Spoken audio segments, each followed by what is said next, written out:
আজকে আমি বানাচ্ছি ভেটকি কারি। মাছটাকে ভেজে তুলে রেখে দিয়েছি। সাদা তেল দিয়েছি, সাদা তেলের মধ্যে 1 চামচ ঘি দিয়েছি, গোটা গরম মশলা দিলাম,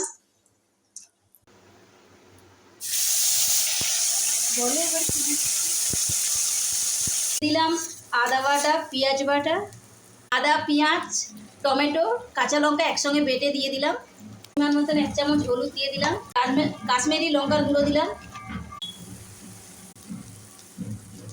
বাদাম বাটা 2 চামচ দিয়ে দিলাম, পরিমাণ মতো নুন দিয়ে দিলাম, বাটিটা ধুয়ে জল দিয়ে দিলাম। কষানো হওয়ার পর মাছটা দিতে হবে। মশলা কষানো হয়ে গেছে, মাছগুলো দিয়ে দিলাম, পরিমাণ মতো জল দিয়ে ধনে পাতা দিয়ে নামিয়ে দেবো। গরম মশলার গুঁড়ো একটুখানি দিয়ে দিচ্ছি, পরিমাণ মতো দিয়ে দিলাম। আমাদের ভেটকি কারি কমপ্লিট।